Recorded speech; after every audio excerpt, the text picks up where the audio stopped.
Just in case we need it. If not, we can do without it.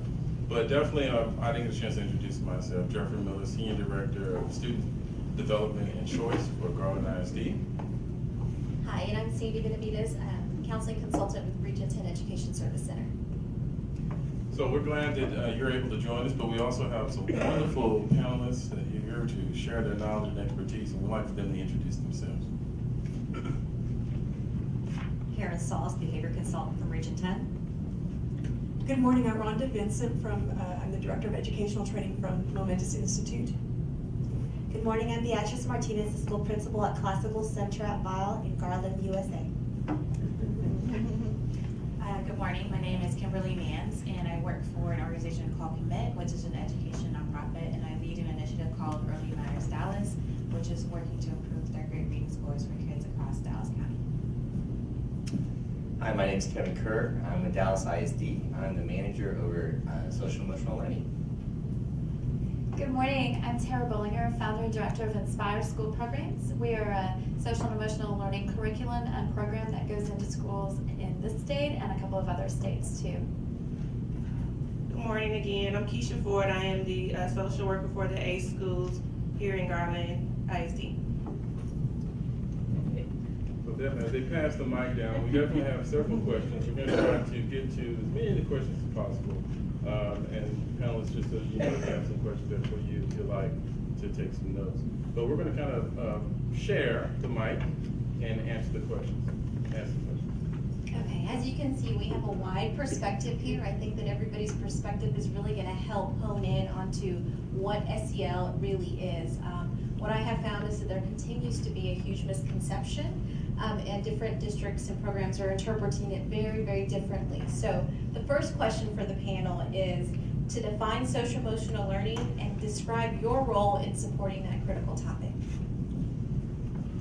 For me, social emotional learning is what adults do naturally. It is not a program. It is about connecting to students, and I really think it's honing in on those interpersonal and intrapersonal intelligences. And the best way to do that naturally is to talk to kids by using restorative practices. I'm also the restorative practices lead for the state in this area. And just by communicating to kids and getting to know their story. I think we have forgotten so often that kids are coming with some stories that they want to share. If we can get that story out and get them to a place where they're acknowledging their stories, then we can deal with all the other stuff. How many of you know what Momentous Institute is? Okay, great. So for those of you who don't, we really work at the intersection as a nonprofit. We work at the intersection of mental health and education. So this is really exactly what we do. So I think it's the easiest way to define what social emotional health is to define what it isn't, and it is not a behavior management program. I think that's the biggest thing that schools need to understand. The definition that we come up with for social emotional health is the ability to understand and manage your emotions, your reactions, and your relationships. We feel like if you can do those things, then you're going to be a pretty successful individual navigating social waters throughout life. Good morning. We have our students that come to us from all walks of life, and we expect them to come into our school and learn. We've realized and we've learned that a lot of our students are not equipped, and they don't necessarily have the adults to support them at home that is going to help them to come and maybe be successful. So for us, social emotional learning is acknowledging that there is a child as a whole. It's more than a 4.0 GPA. It's more than just learning. It's equipping our students with the abilities and the skills that they're going to need to be successful, to be able to communicate with someone and get their thoughts across, and also learn coping skills. So for us, it's been very, very beneficial at our campus to realize and to integrate that into the everyday learning. So I took this question very literally, so I looked up a definition from a group called CASTLE, which is a national organization. Can you all hear me? Okay, here it goes. A national organization that is working to help school systems create SEL strategies. And so their definition is social emotional learning is the process through which children and adults understand and manage emotions, set and achieve positive goals, feel and show empathy for others, and establish and maintain positive relationships, and make responsible decisions. And I really appreciated that definition because I was thinking we need that in our everyday life. But my role in social emotional learning is that we work with school districts all across Dallas County. And last year we did an analysis on third grade reading results throughout the county. And we found that Dallas County is improving, particularly versus the state. However, the biggest challenges we have are disparities. So, for example, between black and white children, there's a 34 percentage point reading gap, and you see similar gaps with Hispanic and white children, ELL students, and economically disadvantaged students, which you all know. And so we did some research around school districts and schools that are closing those achievement gaps. What are the things they're doing? And of course, things such as instructional excellence and after-school programming came up. But one of the foundation really was that in schools where we're seeing improvement, principals have that natural knack for creating relationships with children and understanding how to ensure that they feel emotionally safe. And the research supports that it's just a key way to get to kind of academic excellence within school districts. So when we talk to school districts about this, they said we kind of know how to do the instructional part. We know how to establish after-school programs. We don't understand this whole area around social emotional learning because we see specific schools with best practices, but we don't know how to bring that up to a systemic level. So we have a work group of 7 school districts across Dallas County that we're supporting through Castle, a consultant, to help create social emotional learning strategies. And so what it's creating is a community of school districts that now can exchange best practices, talk to each other, support each other, and hopefully start thinking about the issue of mental health more regionally around the county. So, excuse me. I kind of we take the Castle approach in looking at social emotional learning. It goes back to a lot of knowing yourself, knowing others, and accepting others, being in good relationship, and like making good decisions. I also want to put a caveat that it's not just for students, but it's for the adults as well. I think sometimes we forget about that, and we want to start with the students. And there's so much more that you can wrap into it from around mindset. You can talk about cultural responsiveness. So it's this broad kind of ocean of things, but it comes back to 2 things, and what I always tell principals. It's about being intentional, okay, and it's about teaching knowledge and skills. And I'm just gonna give a quick little story about that. Is when I was in Austin's been doing this since about 2011. On the news one night, they were interviewing this family, and and in Austin they have floods sometimes, especially this one particular area. There's floods, and this family had been sitting on their roof, waiting to get rescued for a while. And they interviewed one of the little girls, and they asked her, "Were you scared? Were you scared there?" And one of the things we taught, and especially the elementary level, is about self-talk. So you guys ever have negative thoughts? Have you heard that thing where it's like 80% of your thoughts are negative, and you need to be intentional about talking to yourself and the positive? So we teach this to these little children, and she's like, "I wasn't scared. They taught me in school that if I just talk to myself and tell myself to be calm, that everything's going to be all right, and I'm going to be fine." And I told my parents to do it too. So it's about us as adults giving those skills and knowledge to students. I'm with Inspire School Programs, and 7 years ago I was brought into Dallas to work in schools here, and so I'm going to give you what just came back in an evaluation from, this one is a high school senior boy from Cedar Hill High School, and when we asked him how had the program benefited, so doing a weekly social and emotional learning program in his classroom, this was his response: "I learned that everything doesn't need a reaction." That's huge if you're a senior boy. Not everything needs a reaction. And number 2, treat women how I'd want my mom to be treated. Now, that's in his own handwriting, and that was pretty impressive to me. Those are 2 pretty good takeaways. So those are just a few of the social and emotional learning benefits. There's such a long list, but I would say the biggest thing that we're contributing and helping to do is we are training community mentors to actually go in and be the ones to implement the social and emotional learning. So the students are not only getting curriculum, but they're also getting local community mentors and role models who can then play a part in their life. And I think those two pieces together are really significant to building social and emotional learning in campuses. I also use the CASEL framework for social emotional learning. Just a way of getting students and adults to manage their emotions, learn empathy, learn how to set goals, things like that and whatnot.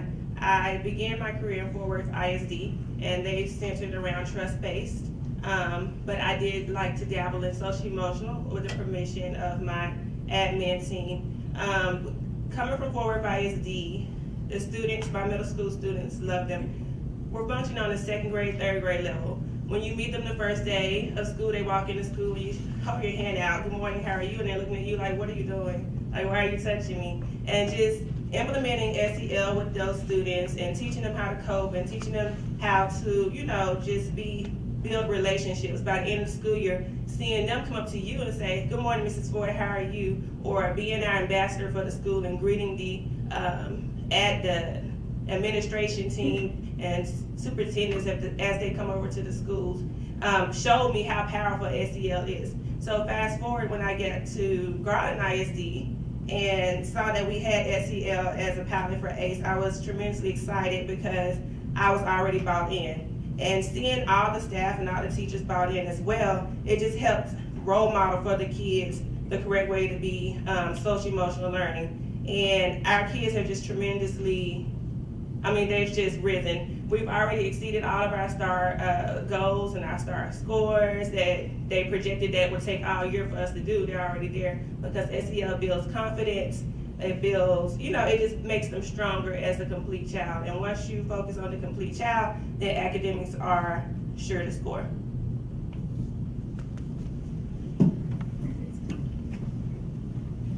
All right, so I'll go ahead with the next question, and feel free to chime in, anybody, if they would like. This question is, as SEL practitioners, some of you mentioned that in your work now, I'm sure that you would agree that to promote SEL and its competencies, it's important for schools to simultaneously foster supportive staff environment. Some of you have been mentioning that about the adults that cultivate social and emotional learning. So my question to you is, what are some strategies that you have implemented or have seen others implement that would help with social and emotional learning for the staff?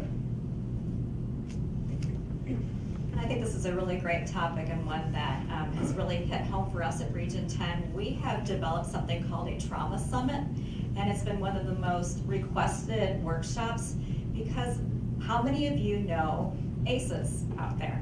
How many of you know about average childhood experiences?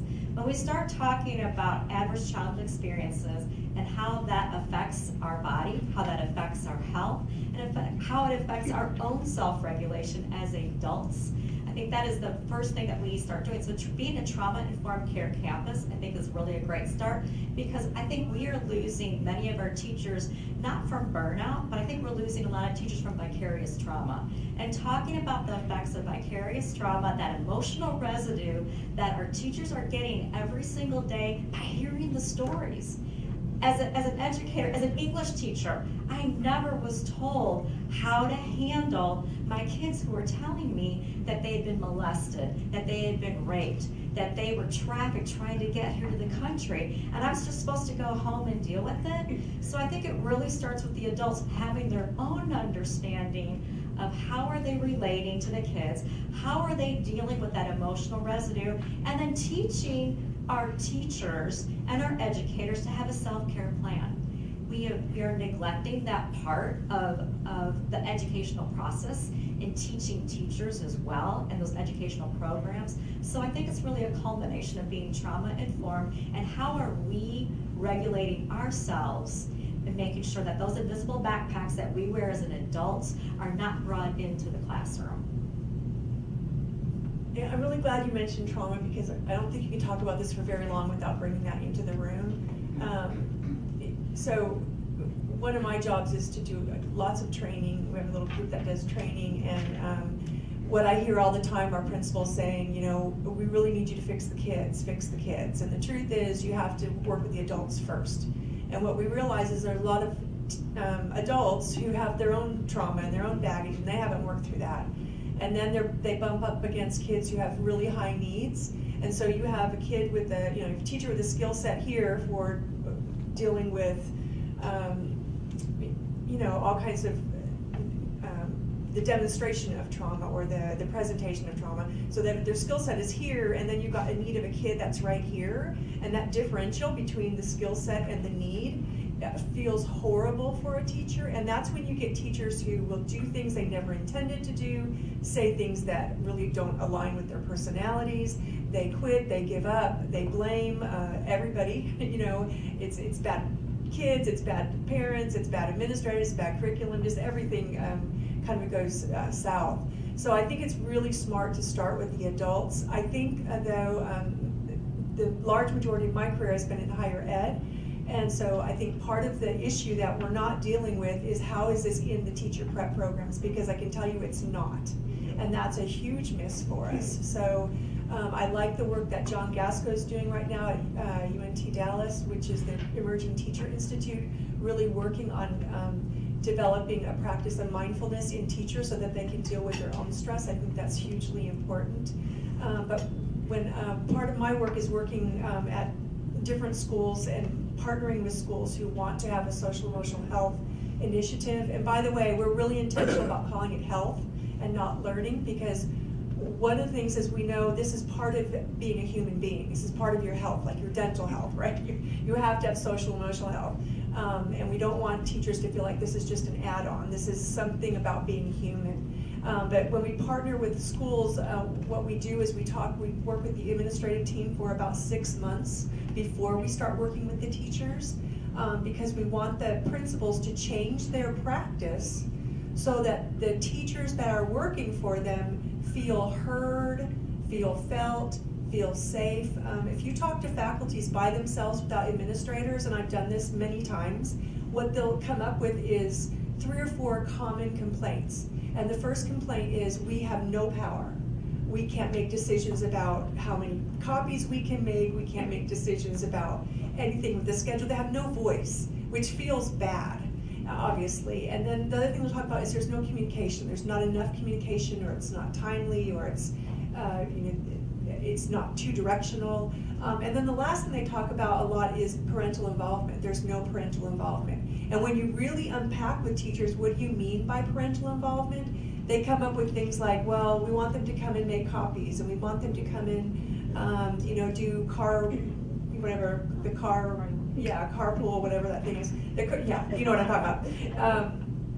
And really, we need to engage parents differently. So we talk about working with adults. I know you talk about working with staff, but how do we engage parents differently? I know there's a question on this, and I want to get there, so I'll hold off on that. But yeah, working with adults first, super, super important. So for us, there's 2 different things at the campus level. We, at the beginning of the year and every day, we're bombarded with our academic goals. We have PLCs, we have instruction, we have different programs that we're implementing. And so sometimes as the adult, we can feel that our own tray, our own suitcase is full, as was said earlier. And so it's very, very important for us to definitely get a buy-in, that we come back and revisit the why. And I was sharing earlier, it's not just someone saying it to you, these are the statistics, this is what's going on. For us, what has been of most success is when we're able to make a personal connection. So what we did at the beginning of this year, for example, is we did a poverty walk. I'm not sure if you've ever heard of that, but we asked the adults in the room a list of questions, and they took 1 step forward based on their own life, 1 step forward or 1 step back. By the end of the poverty walk, we were able to see how many different obstacles many of us in the room had. After that, we got into a big circle, we talked about it, and it was a personal connection. There was lots of emotions, there were lots of tears, and what we came back to is that there was an adult in each and every one of our lives that made a pivotal decision to invest in us. And that's why a lot of us chose to come into education. So it's not just about doing it at the beginning of the year, but also finding a way to make a personal connection of why this is so important. And a lot of times it's more than a book, it's more than the stats. It has to be remembering what that someone did for you. And also identifying the strengths that each one of our faculty members have, and finding and kind of building off of those strengths. Throughout the year, we're continually finding ways to come back and revisit and remember that why, and again, why we got an education, but again, the personal connection for that. The other thing is that once we have the why, we know it's important, we need to be equipped with the skills. So many years I have felt frustrated, and also I want to help, but I don't know how to help. SEL has provided us with those skills that we're able to model during professional development. We're able to do an icebreaker with it. So modeling it, living it, and also SEL has been powerful for us because it definitely provided those skills that we needed to at least have a starting point on how to help our kids. We are in this profession because we want to help children, but a lot of times we felt at a loss. And this has been very powerful for us, and so that's how we've engaged our a buy-in from the adults. So my perspective, we don't, we're not a direct service provider for schools. We more work with school districts to do more kind of consulting work. But SEL competency has been really important for me and my staff in order for us to have a strong organization. And so there's a few things that I wanted to bring up as kind of strategies that we implement. The first is, this I actually stole from a leader at Dallas ISD, is that we have a book club, and we are like such huge fans of Brene Brown. I don't know if any of you all, but we read all of her books, and so right now we're reading Daring to Lead, and she really focuses on vulnerability, and so once a week we talk about a chapter, and it makes us talk about strategies for being vulnerable with each other, expressing our emotions, and having kind of common language for us to talk about kind of the more fuzzy side of work, which is all the challenges we have about what's going on outside of work, what's happened in our past that come up and show up in every day. And so it's really given us a really great language and foundation.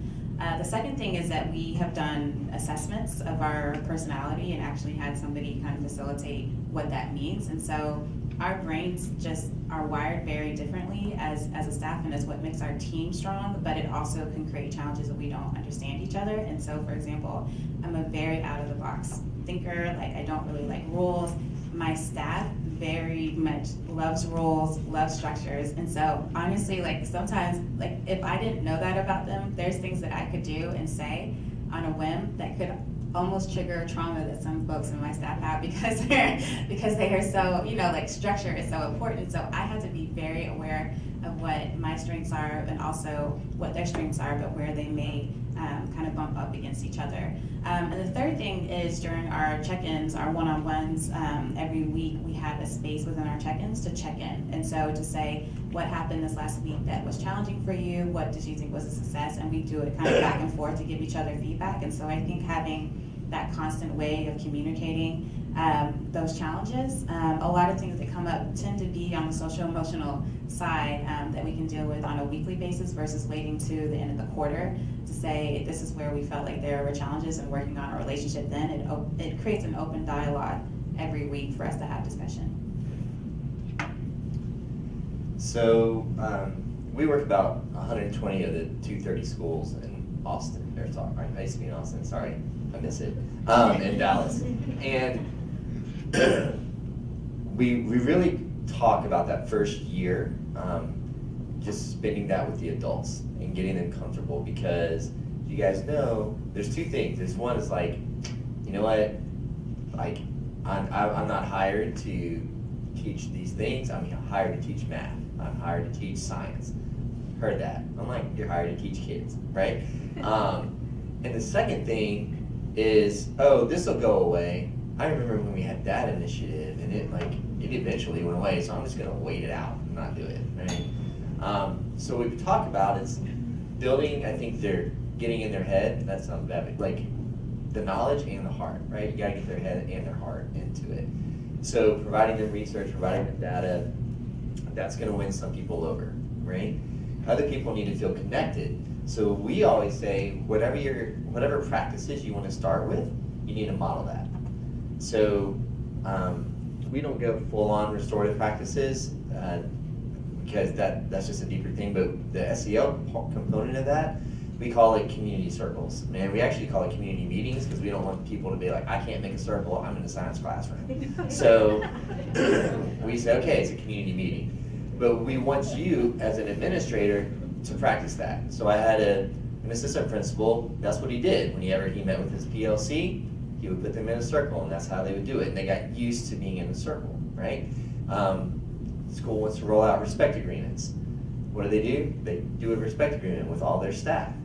And that was great. Like saying like, oh, they think our school's dirty? That's what they said. They think our school's dirty? I'm like, yeah, they think your school, I didn't say that, but somebody said, yeah, they think the school's dirty.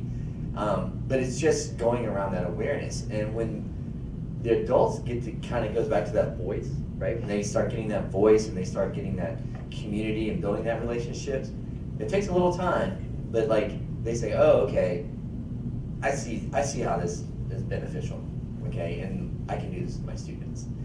So it's a lot about practicing with the adults, and I'll go back, the self-care component, we do a training on self-care. We did one in Austin, we have one here in Dallas. That is the most requested training that we do. We talk about stress management, from good stress to bad stress. We come up with plans, we give them tips and tools, things that take 10 to 20 seconds as a self-care thing versus like you have a whole day. So it's about that conversation and focusing on the adult and thinking about them and getting them comfortable with the practices that you want them to do as well. So we work primarily with students. So I'll just say quickly, when we have the opportunity to work with counselors and teachers that are all themselves tied into some form of social and emotional learning through their campuses, through support of their principal or administration or Region 10 conferences, it makes a huge difference in the classroom, and we see the effects of that trickle down even to the students and the support we receive. So I think you can't talk about the students without advocating for the staff as well. I'm gonna be really honest. I feel like we're in a time in education where we're playing catch up with mental health. For so many years, we've attributed kids and their behaviors as, they just have bad behaviors. They're just bad kids. When really, they have mental health issues. And so, yeah, we do have a lack of support and resources. So I like what Karen said. We do start with the adult. Twice a month, I meet with my staff. Just to reflect and see how are they, because a healed staff is an effective staff. And a lot of our staff come with trauma of their own, so when they're hearing all of the stories, it triggers them. How can we have an effective SEL campus if our staff doesn't recognize and doesn't know how to proceed when they hear the stories? So I meet with my staff twice a month. We circle up and we reflect. We're also starting a mental health initiative on my middle school campus, and it's going to be titled How Trauma Impacts Me. And that's going to be for our staff, just so that we can, try to heal and talk and develop ideas from each other. I also train my staff twice a month on SEL. Any questions they may have, what's working, what's not working, just so that they can be really effective and continue to be bought in with the process. For our students, we circle up during advisory time, 4th period every day, Monday through Friday, 30 minutes, whatever you're doing, we have to shut it down because we need to circle up. And they go over different topics, and just sometimes they have free talk, and me and the admin, we always pop in just to make sure that they're doing it effectively and appropriately. And then we will meet with them one-on-one and give them our advice, or they might give us some suggestions, and it works really well.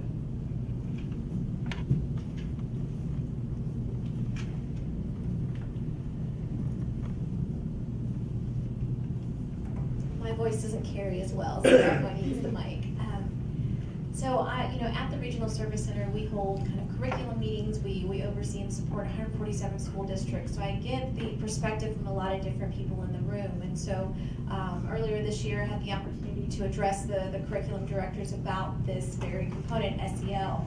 And so this question here, is a real question, because there's real issues that administrators are thinking of when they're wanting to build in the SEL movement onto their campus. So a campus leader's success is often tied to accountability measures, i.e. state testing. How do you propose that principals support the SEL movement and implementation while maintaining and upholding rigorous academic instruction? Essentially, what are the first steps that they need to take? Because they are very fearful, and I would be too, because if my job was directly tied to some of the standards that are out there. So kind of the tips for those first steps. Great, thank you. And I think the first steps that we need to remember is it is Maslow's before Bloom's. I think we've forgotten that. And the other thing is, I don't know a school's mission anywhere says my students are going to perform at X, Y, and Z state level. No, it's all about the kids. And as someone had said earlier, mentioning Brene Brown talks about we are wired for connection. And so if we go back to connecting to our students, the easiest way to do that, as Ms. Ford has talked about at those ACE campuses that Michael Bland and Cheryl Alexander have done, is building those relationships through restorative practices by allowing people to tell their stories and talk about what's going on instead of misinterpreting, hey, why did little Timmy over here say something when we didn't know that little Timmy might have come to us with, some baggage. And so I think if we start talking about what's going on and having those stories shared, our test scores will go up. And we see that here in Garland on those ACE campuses. I'm so going to use the Maslow before Bloom. That's brilliant. That's really, really good. It's so true. And I read this question earlier, and I was thinking, so I have an answer that no principal is going to like, because the truth is you can't get to academics if you don't attend to social emotional health. So you can teach, you can be the most enthusiastic, effective teacher in the world, but teaching it doesn't mean they'll learn it. And so the brain has to be calm before it can take in information. I mean, it's just the way the brain is structured. So we have to educate not just our pre-service teachers, not just our teachers. We have to educate people in the legislature who are really putting this kind of pressure on the testing. It just seems to be this. There's so many societal structural changes in education, structural changes in education that just get us to be such test pushers. And I get that it's easy for me to say that because I'm not underneath that sort of pressure, but it doesn't negate the fact that you have to attend to the person's social and emotional health. Here's a quick example. So I'm partnering with a school in Georgia, 98% African American, small district. I think they're 94% free reduced lunch, Title I school. And so we started to work with the staff and last year. So we compared discipline rates last year to this year at the same time. Last year in October, they had 88 discipline referrals. This is an elementary school. In October of this year, they had 12. That's a huge difference. And then the instructional coach is walking down the hall with the principal, and they're talking about instruction and how to get some rigorous instruction going. And they both stopped and said, you know what, this is the first time we've actually been able to talk about instruction because we're not talking about behavior. And so, you have to put the cart before the horse. And so it's both of those things. Yes, they have to have both those things, but they go together. Well, you're absolutely right. I am a campus principal, but I do agree with what you just said. Before we can get to the instruction and the teaching, we have to acknowledge our students' needs. And we do spend a lot of time talking about discipline. So our approach has been now, we do stand at the beginning of the year, it's a non-negotiable. We are proactive in making sure that our students are building relationships with the adults that are there. We're building the relationships. It's easy to say that, but how do we do it? And so there's different things that we need to take into account. With us, we've been working with SEL type strategies for about 2 years now. And it did take a total of 3 years actually. The first full year was just the adults. Last year we did launch it with our students, and we were able to see our discipline go from 296 discipline incidents down to 94. It was a big difference, and so we definitely see the payout that investing time in such practices can be. We are on a timeline, we do feel time crunched, but it is very important, and we've been able to see it firsthand, and I think that's been the biggest buy-in for us on why it's so important to first look at the child as a whole and acknowledge the importance of the social and emotional learning before starting with the academics. So just to piggyback on, yes, it's shifting the mindset from thinking about social emotional learning in academics as separate, but thinking as social emotional learning as a way to get to the academic. outcomes, and I have kind of two tactical ways that we've observed school districts and individual schools making progress in that area. The first is integrating SEL into curriculum versus having SEL be kind of a separate time. And so we've seen that then allows teachers to not do something different, but to just it doesn't change the what of what teachers are doing, it just changes the how. And so I think that integrating the SEL into curriculum ensures that you continue to maximize instructional time, and we've seen school districts do that well. The second thing that we've observed is because we get to work with the entire school districts is that school districts are often siloed, and so we see the counseling department, student service department working on one end, and then the teaching and learning department working on one end, and so the counseling and student services, what we've observed is that they're often very in touch with the specific student and addressing their needs, and teaching and learning is working with the teacher and their needs, and so those departments are in the same classroom but not communicating. And so if we could find a way to integrate those departments so that you can kind of see how your work is working together. And one tool that we've been helping school districts implement is a tool called Class, which looks at the interactions in classrooms between students and teachers and students with each other. And it looks at 3 domains. One is emotional support, the second is classroom organization, and the third is instructional support. And so each teacher, counselor can look at how a classroom is performing against all 3 of those and see how they're interrelated. And so often what you see is that you can't get to the instructional support until the emotional support is really in a great place. And so you see the interconnection there. So I think tools integration is really important for us getting to that next step. So I did a training in Austin once about growth mindset and process-centered feedback. And we did it with the art teacher, right? And she was awesome, first-year teacher. And so we sit down, the staff, and we fold this paper in half, and she had them like bring a picture of themselves, and if they didn't have one, they'd use Albert Einstein. So, so she went around and we talked about mindset and the feedback you give students, because there's so much stuff around like, if you give them process-centered feedback instead of just like, you did great, you know, that if they fail, that they were more likely to try again with process-centered feedback. So we go around, we do this little thing on process-centered feedback. We go around, we're like, you know, you're trying really hard, you know, all this stuff, and they're drawing on this one half, and then we flip it on the other side, and then she said, okay, everybody pause, let's flip it over. Now I'm going to teach you some techniques around shading, around lines, or what to look for.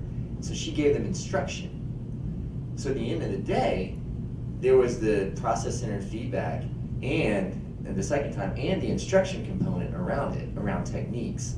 And I think what we do is, like you said, we separate it, right? Like, this is this, and I hear it, oh, it goes up my spine when somebody said, our SEL time is on Wednesday. I'm like, you do SEL all day, every day. Like, are you being intentional? And so I think it's getting that. And I just want to say, I've never, and this, maybe you guys have experienced this, I've never known a principal that's like, you know, I'm really going to look for and try to take care of the social and emotional well-being of my students, and they're, you know, the school just goes downhill. I personally have never seen that. I want to say also this, I think language is very important. Denver public schools, brilliant. They don't call it the social emotional department, they call it social, emotional, and academic department. Like, they combine it, right? And even the Aspen Institute, their research that comes out talks about social, emotional, and academic development. And I think we need to get to that point where we're not doing something else, right? This is part of what we do. So we take a very practical approach in working with the schools and have worked through elective class periods. In middle school, that looks like health, PE, computer.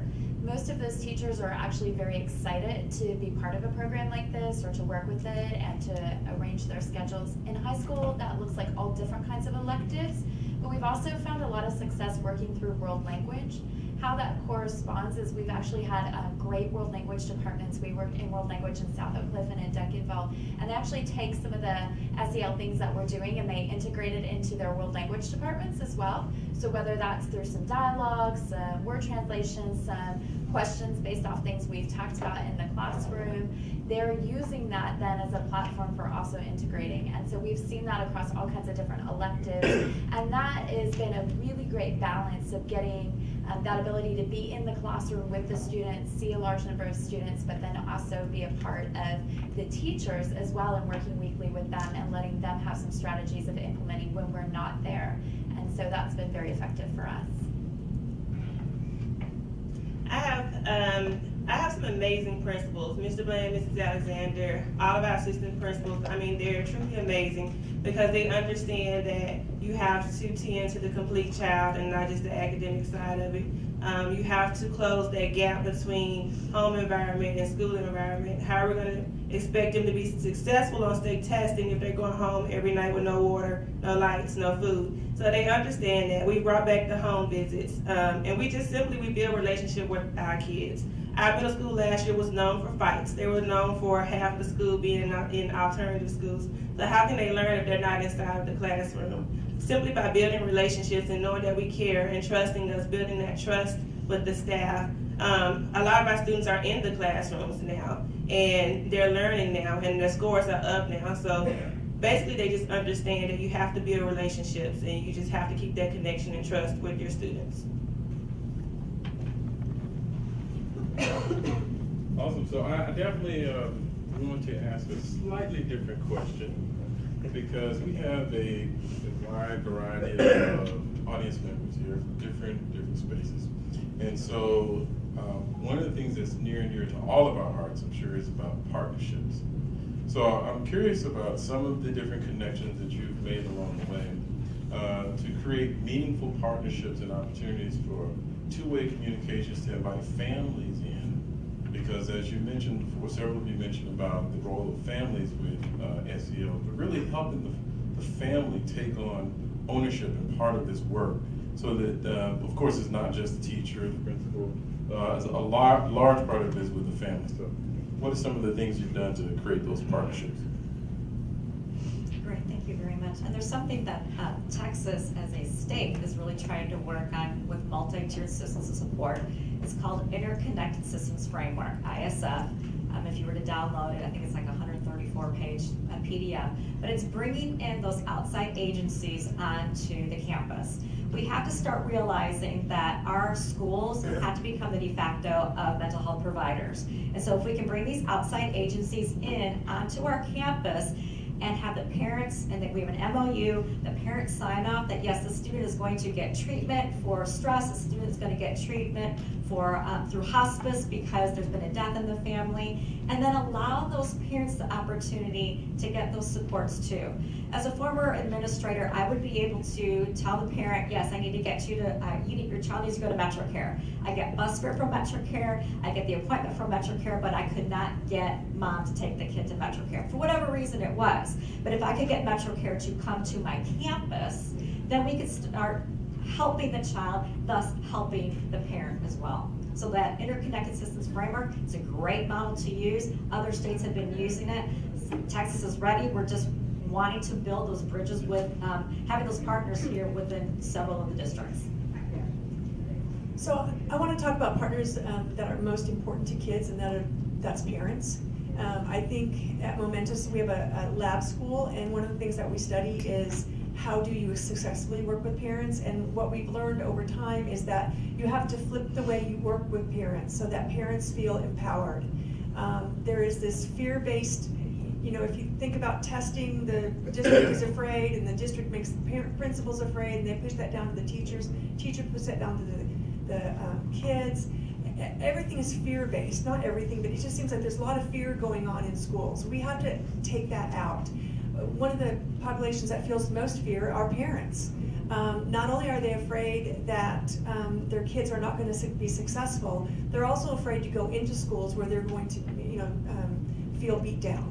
And so we totally changed the way we work with parents. We, for instance, you have to start when the parents are young, not that necessarily the kids are young, because that's when parents are most likely to come to, parent-teacher night. We've totally restructured all of those things so that they look different, so it's more of a community, let's do some fun things together.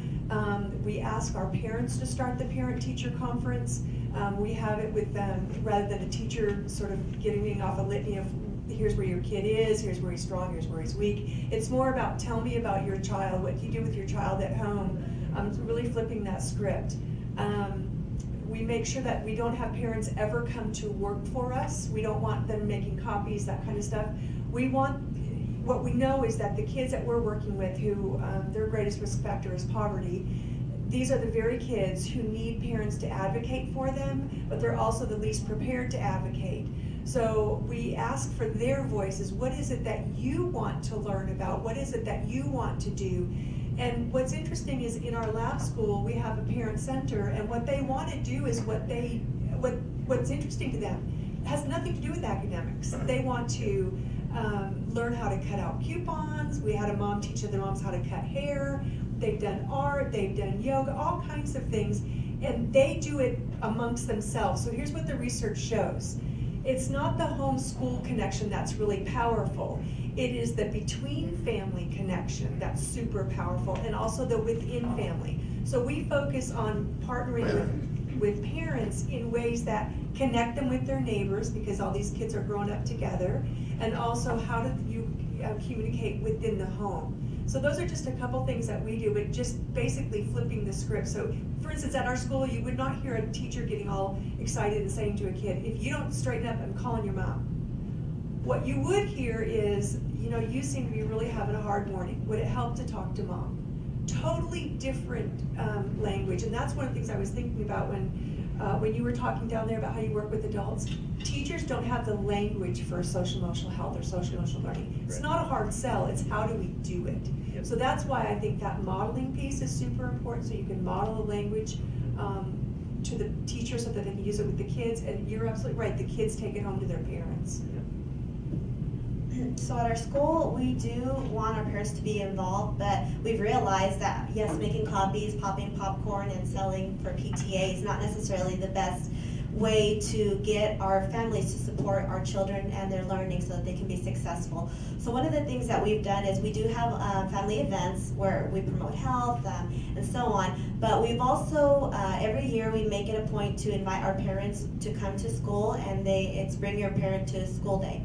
And so our parents go through the full experience of what it is to be a student so that we can better partner ourselves with them, and that they can see what is it that we're expecting our students to learn, but it also gives us the opportunity to learn a little bit more about them. They complete a survey, and based on that, we start designing what kinds of other opportunities we can create so that our parents feel informed, they feel that they have a voice.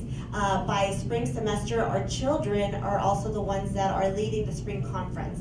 We hope that by the spring conference, it's not a surprise to our parents where our children are at, but our children have been, even from kindergarten all the way up through 5th grade, they have set their weekly goals. They are meeting them. They know exactly where they are with their academics, and that they are able to articulate that with their parents.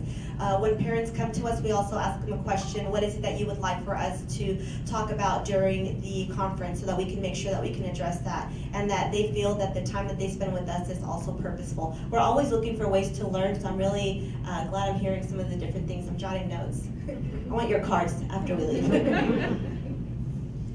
The one ad I have is the tactical program that we've seen that's really worked in helping to create those relationships with parents and develop some of their own social emotional competency, is the parent-teacher home visiting program, where a teacher goes into the house of their students at least twice a year to just have a relationship building visit. And so it really helps to deal with that power dynamic. And so when you're going in and you're going to the parent and you're learning about them and seeing their challenges, and they feel a lot more comfortable.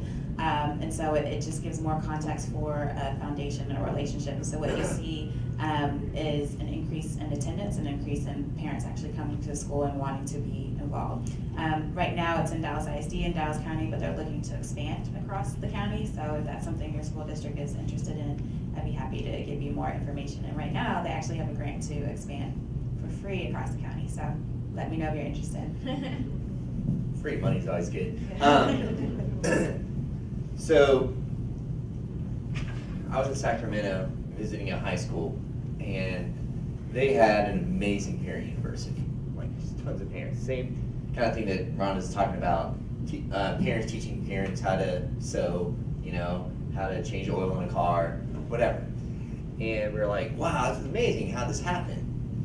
And they said, well, a few years ago, the principal took this initiative. He paid his staff 2 extra duty days in the summer, and he had them all come in.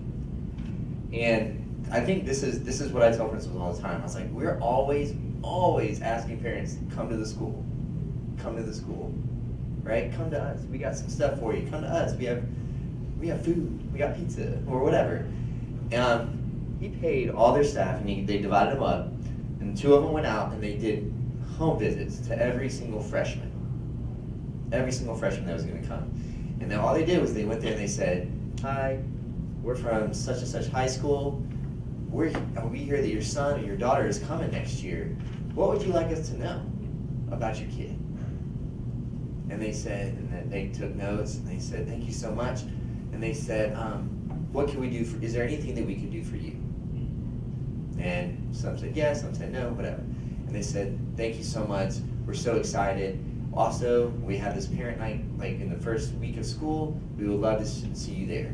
And they went from like having like 100-something parents to like 800-something at that point. That just from that summer. And then they kind of repeated it every year, and this parent university grows out of it. So I think part of it is, and we go back to it, parents are intimidated to come to school, you know? Like, they don't know the system, they think their kid's in trouble, they don't know the law, they don't know what supports, they don't know what to ask. So like going there and being intentional about building relationships, just like we would with students, and letting a parent know that we care about your kid, that we took 2 days of our summer to come and check on them and just ask about them is huge. I think the other thing is giving them resources. So not necessarily telling them what it is, but just letting them know. Trying to communicate with them in whatever way it is, whether it's in the carpool or where they drop off kids and you're just handing out Chick-fil-A biscuits or something like that, or and then giving them some information, just like here's another thing, tips and tools to help you start conversation with your kids. There's a ton of things out there, but like being intentional about that for the parents. I had a misconception that we only affected students until one day I was in the grocery store and a woman and her daughter came up, and the daughter instantly recognized me and said, Miss Tara, I want you to meet my mom.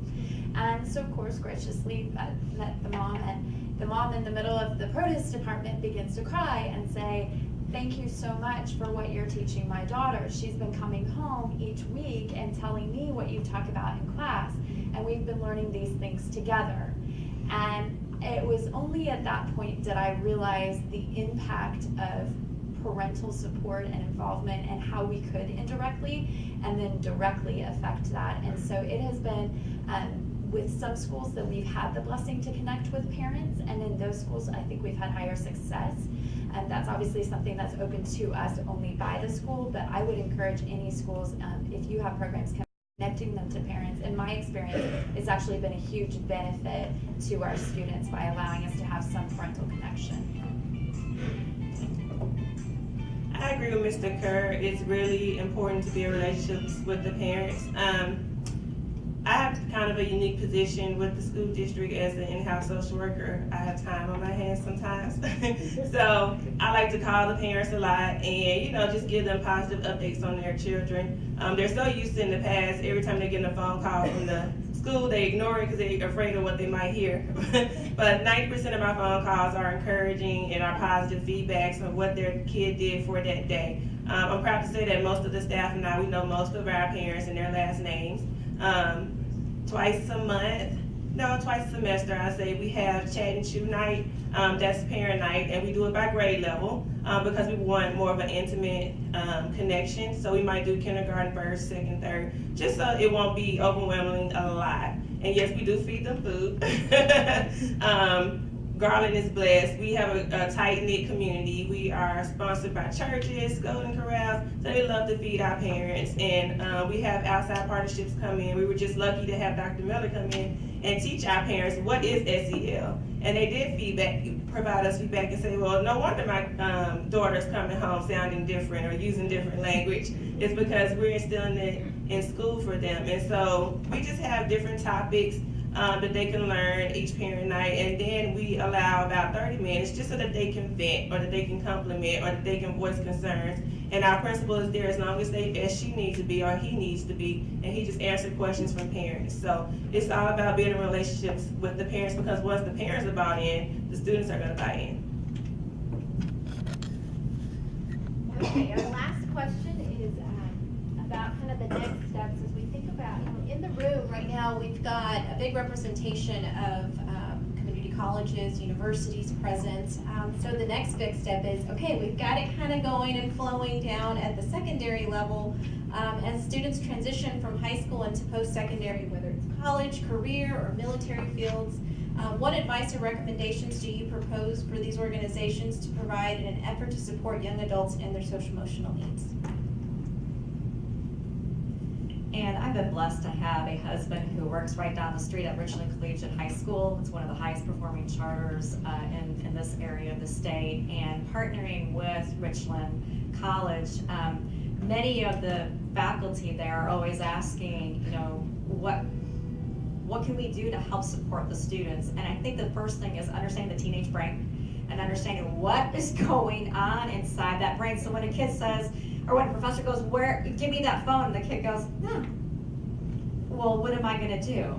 And so I think that's the biggest thing, is to really understand what's going on inside that brain, and then really help support. I think we, and I used to teach at the college level, we have to make those connections still at the college level, and I think we've forgotten to do that. And so it's not just about avid hiring strategies, but I think it's also about building those crosswalks, not just among the campus, but building those crosswalks with the campuses in the district level, and talking about the social and emotional needs of our students that are coming to the university.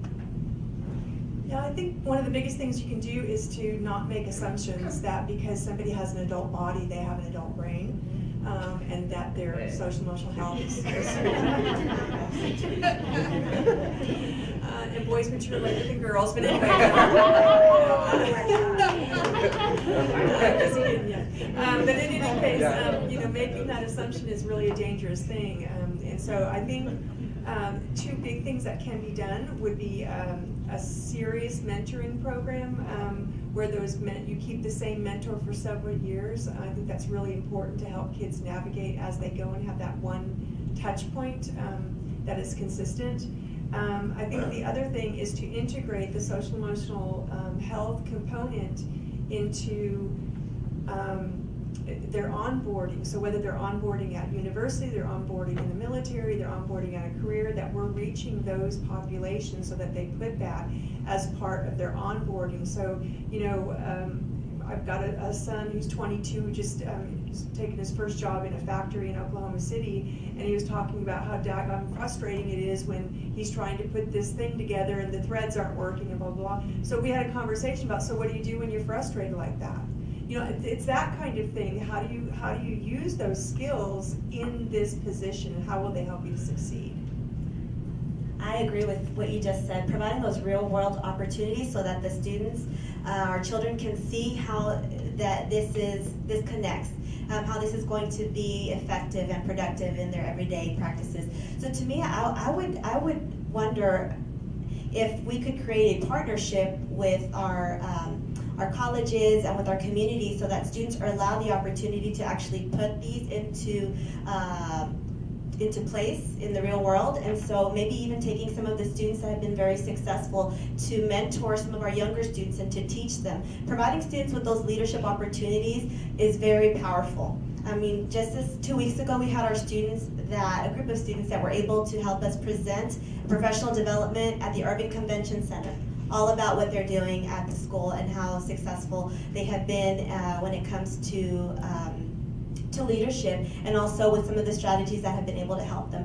So to me, I just believe that we have to be able to see that connection in the real world. And so what can we do to create those opportunities through partnerships so that our students are provided that opportunity before actually getting out there into the real world? So I focus all on early childhood, but also in my organization, I commit, we host the Dallas County Promise, which partners with many of your universities. And so the first part of the Dallas County Promise was to get as many students to, fill out the FAFSA and to enroll in a 2-year, 4-year institution. And so the second phase is really about how do you continue to sustain and retain those students. And I think our biggest strategy is around creating mentors and coaches for those kids, because a lot of the challenges they have are everyday challenges, or this is like the first time that they've been in that type of setting. They're the first one in their family that's going to college, and so you need to have just somebody to talk to and to understand the challenges that you're facing. A tactical thing that we're also looking at is that one of the biggest challenges with kids, staying in school is childcare, having the accessible, quality, affordable childcare. I mean, just from a data standpoint, that is what is one of the biggest barriers right now. And so my organization is working on that from a tactical standpoint, but also if you think about the hierarchy of needs, if you're worried about whether or not your child is safe or that they have what they need, it's going to be really hard for you, one, to want to show up to school every day and to keep going. So those are 2 things we're working on. So for a few years, I worked actually at a university, and I was over a freshman seminar class, right?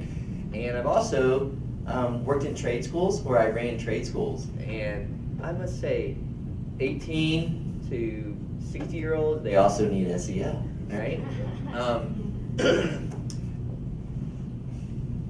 I think a lot of it is sometimes we don't get to the point and we think oh, as you're an adult, like you said, you should know these things. Or there's some barrier that you're going to get past and you're able to manage your emotions well or disagree agreeably. I think we need to be intentional at that university level when they get started about doing some of the same things around having conversations. I think restorative circles, having those community circles and asking questions just so students can hear other students' perspectives. And I think instructors, I don't know what your higher ed experience was like, but I had a lot that was lecture based, right?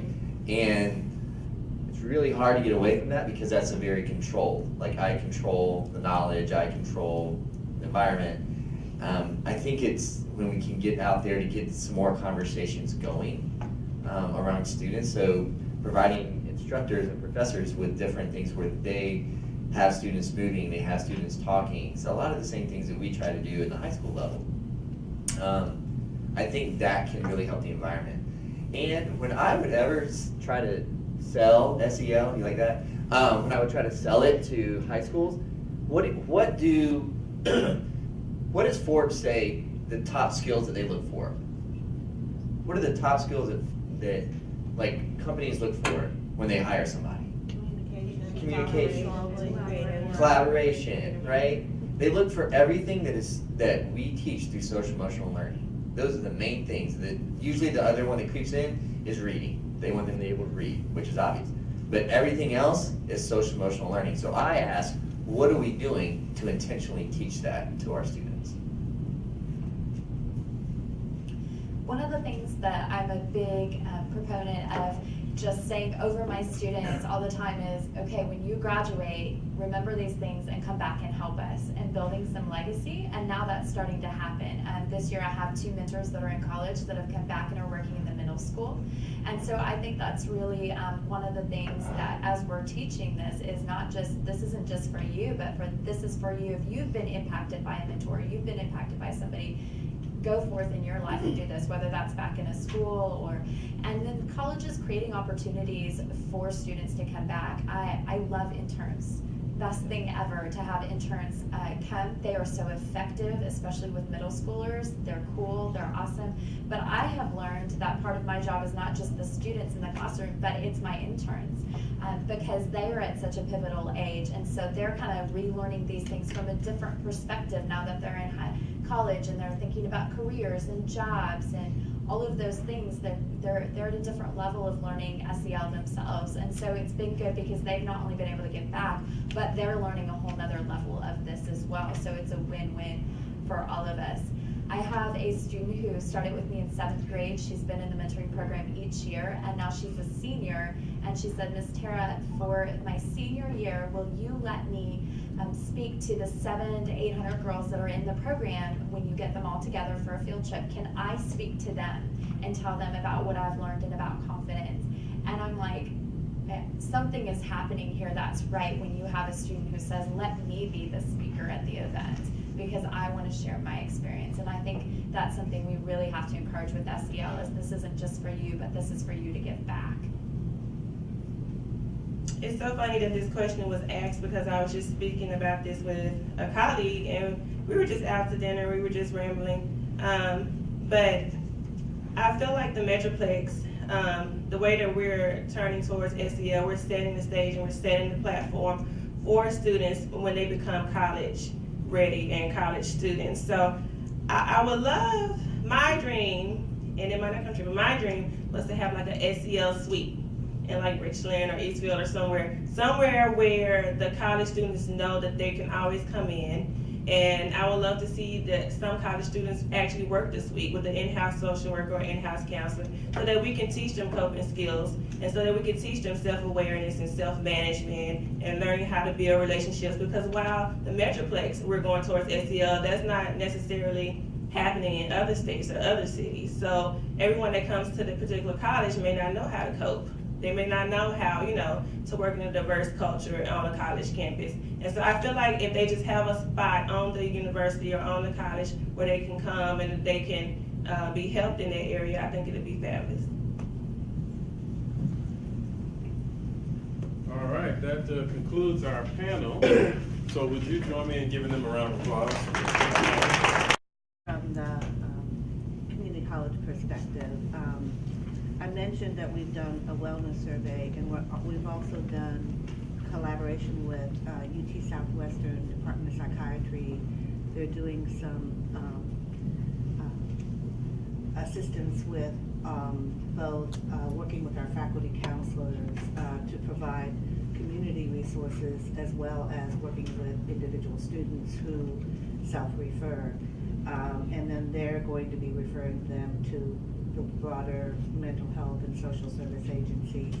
But one of the things I think for community colleges and universities, just like for public schools, is initiative fatigue sometimes. And so what we're trying to do is tie this in, this whole conversation into how do we help our students develop marketable skills. And marketable skills are being defined by colleges and universities, and THECB recently released a career readiness document, and I think most of you have seen it, and it has things like communication and the problem solving and teamwork embedded in it. And so in order to demonstrate those skills, how do we connect with our students to help them develop it in the classroom? Because it can't be like a standalone office, and now we add another office to the many offices that we're trying to develop. So trying to integrate it, and we're sharing on February 28th in a district-wide professional development information on the survey results with colleges, and it's actually quite striking in terms of the results. For example, 60% of our students say they're food insecure. They're not quite sure if they're going to have enough food for the month. Over 50% have issues with paying rent. So, because of the parent situation, obviously they're becoming, and they don't share this with faculty. They indicated they don't share this information. So how do we help faculty have those conversations, or at least be sensitive to the issues that are in the classroom so that they can support their students and help them grow and cope? All right, thank you. Yeah, so definitely if you have any other questions, this is a perfect time to ask the panel questions, or if you have anything to share with the general audience. Okay, you have a question? Yep.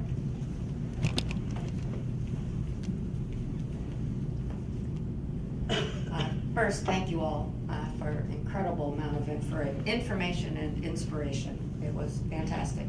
I'm from Texas Women's University, so I have a different perspective on this maybe. And I'm going to assume you were kidding in your remark, and I know it was made in jest. But I think there is a serious point there, because I've been looking at social emotional learning for 30 years. And often there is pushback because people have an uninformed preconceived notion that it means being soft or being sympathetic or pats on the head, and confusing sympathy with empathy. So I wonder if you still find that a little bit, and how you turn that conversation around into, no, what we are creating is strong, empowered, confident students.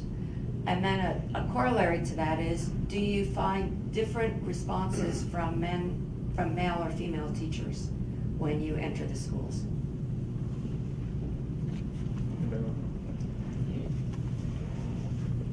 That was great. So I worked with an all-boys school in Austin, okay? And they had just converted. And I remember I met the principal in the spring before the school opened, and we sat down, and the first thing he said to me was like, all right, Mr. Kerr, just want to let you know, I'm not into that touchy-feely stuff. And I was like, me either. But I was. I'm not. No, but I said, okay, I was like, let's focus on the social aspect of social emotional learning, right? And it takes a while. Like, he understands when he got in there with his boys, and he saw around the trauma that was in their lives, and he saw the effects of having those conversations, and the change in that campus. He bought more in, right? More and more and more. With the teachers I've worked with, it's, I think it's just on your personality. It's about your experience. I have had some great advocates that are men, and have great advocates that are women. I don't think I would say one or the other to me from my experience. But I do know at that boys' school, it took a little bit longer of like putting my toe in the water, because they wanted to have almost like a military school kind of feel, like we're in charge, these boys need structure. And I'm like, you can give structure and still have conversations. Like, you can still care about a child and have structure. So I think it's kind of getting past that. There's some great conversations. There's a great video, and I can't remember what his name was. He was a former NFL player and coach, and he talks about how at the end of life he's been with men, and it's about the lie that we tell men, and how at the end of, he sat but next to many men that were dying. He goes, and they want to know, did they make a difference? So were they connected? And are they being loved at that point? They wanted to know those two things. And I can't remember his name, and it's really sad that I don't. But it's this thing that our society projects of, men keep their emotions, men don't cry, men don't talk about their feelings. But actually, when you get to it, you see that that's what everybody wants. That's how you connect. So and it just takes a little time, but when they see the results, yeah, it's been positive in my experience. I just wanted to share something. I want to go back to the question that was asked. How is it that we can support our students so that they're prepared by the time they get to college, and so that when they interview or when they're out in the real world, what is it that we can do? I'm not really sure. I don't have maybe the best textbook answer, but let me tell you what's worked at my campus with our students. When we equip our students with the skills, we also create purposeful opportunities to give them a platform where they can put it into action. So I'm going to give you an example of one way that we did that just recently. Our 5th graders had to create a vision statement. They also created a presidential platform. If here is the next president, 2044. If you were the next president, what is it that you would represent? What is it that you would do? So we gave them this real world scenario, and they had to write it out. They created their presentation. We then had a leadership night at our school. And when we went to the Urban Convention Center, we put them at the forefront again. Our students had to go up to different strangers, of course supervised, but they had to go introduce themselves and learn how to shake a hand, how to give eye contact, how to actually put these strategies, these skills into play. So our students, I think the first time when the first group of adults came out from one session to the next at the conference where we were at, they were kind of standing back, and this is a group of 5th graders, so on average they're about 10 or 11 years old. And so they were just kind of standing back, almost waiting for the adults to come up to them. So after the first breakout session, we didn't have many interactions with the adults and the children. So then we got them into a half circle, a circle again, and we talked about it. We said, hey, we gave them some cold and some warm feedback. Warm first and the cold. Hey, boys and girls, I really liked how you did this, how you did that. For the next time, you know what? I want you to come over here. Let me model what I'd like for you to try out and do. And don't be afraid to go up to the adults. And this is how you're gonna kind of be in their way, but this is how you're gonna introduce yourself. You've got 60 seconds or less to sell that platform. What is it? How is that gonna look like? How is that gonna sound? Are you ready? Hey, and guess what? If you mess up, don't worry about it because you're never gonna see them again. Most likely. So the students were kind of, okay. So then the next session broke out and our students were working the floors. And at first, they were a little nervous, and then all of a sudden we saw some of our students coaching the other students, here, practice on me, practice on me. There were some adults, they were on a mission. They were ready to go from session B to session C. And so they didn't have time to talk to our little telemarketers that were trying to sell the presidential platform. And we saw some of the adults that kind of shot our students down like, I don't have time for that. And I was so proud. At first, I was a little upset. I was like, they're not going to listen to our kids, you know. But our students, their reactions were like, but I was so proud of them because they quickly turned around and went on to the next person. So to us, to me, what I've seen firsthand is I can't stress how important it is not to teach our students that they're going to be leaders for tomorrow. Their leadership can begin today. So as we're equipping them with these skills, creating those structured opportunities, that's going to give them that platform to put it into action. All right, thank you once again. Any other questions or responses? All right, well, again, that concludes the panel. Thank you very much again.